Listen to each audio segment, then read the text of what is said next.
안녕하십니까. 문교수 중국어TV의 문남규 교수입니다. 오늘은 중국어 문법 제9강을 시작하도록 하겠습니다. 제5장 동사입니다. 동사의 특징은 동사 앞에서 부정부사 뿌나 매일을 써서 부정을 합니다. 현재나 미래를 부정할 때는 뿌를, 과거를 부정할 때는 매일을 써서 부정을 하고, 두 번째로는 목적어를 가지고 올 수가 있습니다.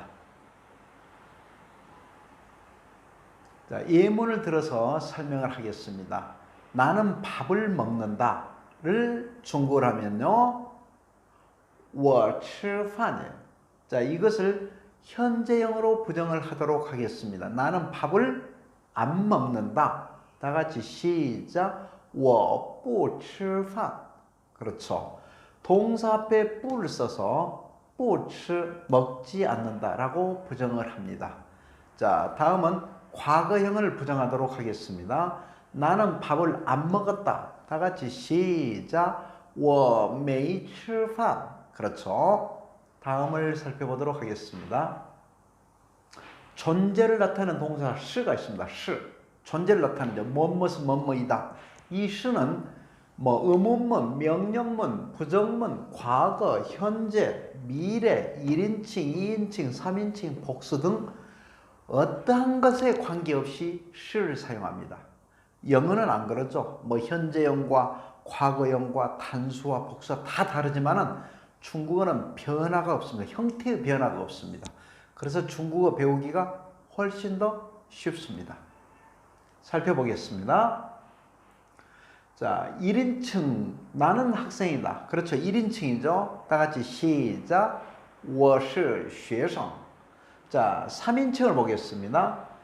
그는 학생이다. 시작. 他是学生.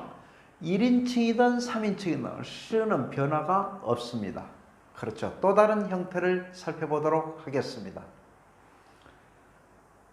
자, 과거형 2020년에 나는 학생이었다. 2020년 낱개로 읽는다고 그랬어요. 2020년 그렇게 읽어요. 자, 2020년 我是学生呢. 2020년에 나는 학생이었다. 과거가 되죠. 이건 러는요, 변화의 얻기 조사입니다. 2019년에는 학생이 아니었던 거예요. 2020년에 학생이 되는 겁니다. 복수형입니다. 그들은 학생이다. 다 같이 시작. 他们是学生. 그렇죠. 그 다음에 부정문, 무엇은 무엇이 아니다죠. 그는 학생이 아니다. 다 같이 시작. 他不是学生. 그렇죠. 무엇이 아니다 했어요. 의문문입니다. 당신은 학생입니까? 다 같이 시작. 你是学生吗? 자, 여기에 과거형이든 복수형이든 부정문이든 의문문이든 이 시는 변하지 않습니다. 중국어는 이와 같이 형태가 변하지 않습니다. 자, 다음 존재를 나타내는 동사 짜이에 대해서 살펴보도록 하겠습니다.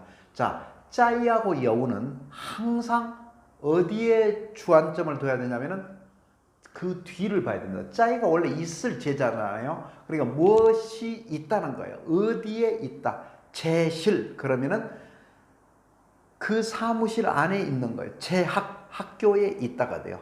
직장에 있으면은 제직 그래요. 그래서 항상 짜이 뒤에는 뭐가 온다? 장소가 온다. 아시겠죠? 장소가 오니까 어떤 위치? 책은 테이블 위에 있다. 거기 어디는 저기 맥도날드 햄버거 앞에 있다. 이렇게 위치도 나타내 주는 겁니다. 그래서 장소나 위치가 뒤에 오는 게 바로 짜입니다. 앞에 것을 먼저 외우려고 그러면 너무나 더 혼동스러워요. 짜이가 항상 뒤에 장소나 위치가 나온다. 있을 제기 때문에 그렇습니다. 예문을 살펴보도록 하겠습니다. 무엇이 이러한 것들이, 그러니까 사람도 옵니다. 아버지가 집에 계십니다. 그러면 빠바 짜이자 라고 되죠. 그러나 강아지는 정원에 있습니다도 돼요. 그래서 사물도 오는 거예요. 또는 책이 어디에 있습니다. 그래서 이 두 가지가 오는데 중요한 것은 이 짜이를 보시면 됩니다. 자, 짜이의 부정형은 뭐예요? 그렇죠. 부짜이. 있다의 반대말은요? 어디에 없다? 자, 부짜이가 됩니다. 자, 我在家 나는 집에 있다가 되죠. 자, 다음 예문 书在桌子上 책은 테이블 위에 있다. 위치가 나온 거예요. 위치. 아까 在家는 장소가 나왔죠. 在 뒤에는 항상 위치나 장소가 나옵니다. 아시겠죠? 자, 다음 예문 学校在医院前面 학교는 병원 앞에 있습니다. 위치가 나왔습니다. 医院前面 在 뒤에가 나온 겁니다. 학교는 병원 앞에 소유를 나타낸 동사 여우에 대해서 설명을 하도록 하겠습니다. 전번에 배운 짜이처럼 여우도 오른쪽을 주의해서 봐야 됩니다. 오른쪽에 사람이나 사물을 가지고 있다. 나는 동생을 가지고 있다 라고 생각하시면 됩니다. 나는 강아지를 가지고 있다. 이렇게 여우 뒤에는 사람이나 사물이 옵니다. 누구는 이러한 것은 무엇을 가지고 있다 라고 이해하시면 됩니다. 그래서 짜이하고 여우는 왼쪽을 보면 혼동될 수가 있으니까 항상 오른쪽만 신경을 쓰시기 바랍니다.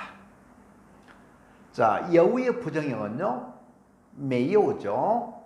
자, 예문을 들어가면서 설명하도록 하겠습니다. 我有汉语书 나는 뒤에 것을 가지고 있습니다. 나는 중국어 책을 가지고 있습니다. 나는 중국어 책이 있습니다. 라고 되죠. 다음 예문입니다. 他有一个姐姐 그는 누나 한 명이 있습니다. 자, 사람도 여우 뒤에 오는 거예요. 자, 그는 누나 한 명이 있습니다. 中国人有钱 중국 사람은 돈이 있다. 사물이 온 거예요. 중국 사람은 돈이 있다. 자, 심리 상태를 나타내는 동사가 있습니다. 爱, 想, 喜欢 등을 사람의 마음을 나타낸다 해서 심리 동사라고 합니다. 이 심리 동사는요, 동사는 동사인데 일반적인 동사하고 조금 다른 점이 있습니다.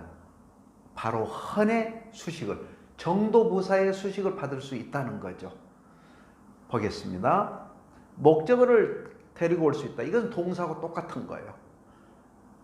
그런데 헌의 수식을 받을 수 있다는 것은 바로 형용사적인 성질을 가지고 있다라고 말할 수 있습니다. 세 번째로는 동사 앞에 뿔을 붙여 부정을 한다. 이건 동사적인 성질을 가지고 있죠. 하나 틀린 점이 바로 정도부사의 수식을 받을 수 있다. 예문을 들어서 보겠습니다. 자, 我喜欢他 해석을 하면요, 나는 그를 좋아한다. 자, 여기서는 뭐예요? 목적어를 가질 수가 있다. 그렇죠? 그 다음 보겠습니다. 我很喜欢他 나는 그를 매우 좋아한다. 여기 시환을 헌이라는 정도부사가 꾸민 거예요. 형용사적인 성질을 가지고 있는 거죠. 나는 그를 매우 좋아한다. 즉 형용사적인 특징을 가지고 있어요. 헌이 시환을 꾸몄기 때문에. 세 번째 예문을 보겠습니다. 我不喜欢他 나는 그를 좋아하지 않습니다. 즉 동사 앞에 뿌가 나와서 동사적인 성질을 가지고 있는 거죠. 부정을 할 수가 있는 거죠. 아시겠죠? 자, 이중 목적어 동사. 참 이중 목적어는 여러분들 영어에서 4형식 너무 많이 배웠어요. 항상 동사 뒤에는요, 간접 목적 사람이 나온다는 것을 기억하시기 바랍니다. 뭐 주어 동사 간목 직목 너무나 공부 많이 했죠. 그런데 중국에서는요, 이 동사들을 꼭 외워두시기 바랍니다. 이 이중 목적어를 가지는 특이한 동사들은 전부 다 암기하는 수밖에 없습니다. A를 사용하는 동사가 있습니다. 자, 寄给, 分给, 发给, 买给, 交给, 留给, 拿给, 递给. 누구누구에게 보내주다, 누구누구에게 나눠주다, 누구누구에게 보내다, 뭐뭐에게 사주다, 뭐뭐에게 건네주다, 뭐뭐에게 남겨두다, 뭐뭐에게 가져다주다, 건네주다. 이렇게 사용이 됩니다. 자, 게이를 사용하지 않는 동사들이 있어요. 바로 交,给找赔欠问罚告诉通知麻烦请教무엇에게 무엇을 가르치다给무엇에게 무엇을 주다 找 찾다가 아닙니다. 누구누구에게 얼마를 거슬러 주다예요. 그 다음에 pay 5급 단어죠. 무엇에게 무엇을 물어주다. 무엇에게 무엇을 배상하다. 치안 누구누구에게 얼마를 빚지다. 원 무엇에게 무엇을 묻다. 파 무엇에게 무엇을 벌주다. 가오스 무엇에게 무엇을 알리다. 통즈 무엇에게 무엇을 통지하다. 마烦무엇에게 무엇을 귀찮게 하다. 칭教누구누구에게 가르침을 받다. 목적어를 갖는 두 개를 갖는 동사들 암기하시기 바랍니다.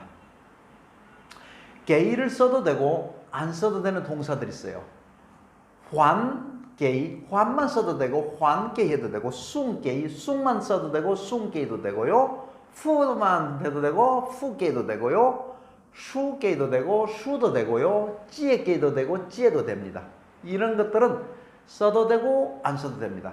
이것도 전부 단어처럼 전부 다 암기를 해 두시기 바랍니다. 자, 이중 목적어 동사의 예문을 들어보겠습니다. 게이를 가지고 공부합니다. 자, 그가 준다. 타 게이. 그가 나에게 준다. 타 게이 워. 그가 돈을 준다. 타 게이 첸. 그가 나에게 돈을 준다. 타 게이 워 첸. 이게 이중 목적어가 되죠. 그가 나에게 돈을 준다. 무엇에게 무엇을 준다. 꼭 목적어를 두 개 가질 때가 있고 목적어를 하나 가질 때도 있고 없을 때도 있습니다. 중국어가 이와 같이 재밌는 거예요. 자, 이중 목적어 동사 두 번째를 보겠습니다. 이번에는 해석하기 연습입니다. 我给你一本书. 다 같이 해석합니다. 나는 너에게 책 한 권을 줍니다예요. 무엇에게 무엇을 주다. 자, 두 번째 문장입니다. 他找我3块钱. 지금은 전부 위천문의를 사용하기 때문에 이런 말을 잘 안 써요. 예전에는 현찰을 거래할 때는 找라는 단어를 참 많이 썼어요. 무엇에게 무엇을 거슬러 주다 라는 뜻이 됩니다. 他找我3块钱. 그는 나에게 3원을 거슬러 줍니다. 자, 세 번째 문장 보겠습니다. 他教我汉语. 그는 나에게 중국어를 가르칩니다가 돼요. 아시겠죠? 이 게이나 짜오나 찌아오는 전부 목적어를 두 개 갖는 동사가 되겠죠? 자, 동사의 특징 보겠습니다. 자, 동사의 특징 중첩을 할 수가 있고요. 동사 앞에 부사가 나와서 동사를 꾸밀 수가 있고요. 세 번째로 그 동사가 부실할 때, 그 동사의 표현이 부족할 때는 뒤에 보어가 와서 이 동작을 보충해 주는 게 바로 보어입니다. 다음 동태조사 러저꼬가 나와서 이 동사의 형태를 바꿔줍니다. 이 동사를 부정하고자 할 때는 뿌나 메이를 써서 부정을 합니다. 예문을 보겠습니다. 자, 칸칸 시시 그러면은 동사의 중첩입니다. 동사의 중첩은 잠시 뭐뭐 하다예요. 칸칸 잠시 보다. 시시 잠시 시험하다. 부사가 동사를 꾸미죠. 부사가 형용사 동사를 꾸미죠. 자, 快来 빨리 오다가 돼요. 다음 非常感动 매우 감동하다가 되고요. 동사를 뒤에서 도와줍니다. 유일하게 뒤에서 도와주는 문장 성분은 보어밖에 없어요. 吃好 잘 먹었다. 说对 맞게 말했다. 다음 동태조사입니다. 그 동작의 모습을 표현해 주죠. 자, 看了 보았다. 동태조사 과거를 나타내죠. 看着 지속을 나타내죠. 보고 있다. 看过 본 적이 있다. 경험을 나타내죠. 자, 부정을 할 때는요. 不看 보지 않는다. 没看 안 보았다. 이와 같이 동사의 특징을 나눌 수가 있습니다. 동사의 특징 두 번째를 보겠습니다. 중국어 동사의 가장 큰 특징은 변하지 않는다. 절대로 변하지 않아요. 영어는 엄청 변하죠. 비동사만 보세요. am, is, was, were. 너무나 복잡하죠. is. 그러나 중국어는 변하지 않는다는 거예요. 자, 먹다, 吃. 자, 먹니? 吃吗? 먹어봐, 吃吧. 먹었다, 吃了. 다음 먹어봤다, 吃过. 먹고 있다, 吃着. 안 먹었다, 안 먹는다, 不吃. 안 먹었다, 没吃. 먹고 있는 중이다, 在吃도 되고 正在吃도 되고 여기서는 正在입니다. 正在吃. 다음 먹고 싶다, 想吃. 먹을 수 있다, 能吃. 집에서 먹는다, 在家吃. 그렇죠. 자, 전부 이 뒤에 보면은 전부 다 꾸미는 것들이에요. 앞에서 꾸몄어요. 이렇게 어떠한 형태든 츠는 변하지 않습니다.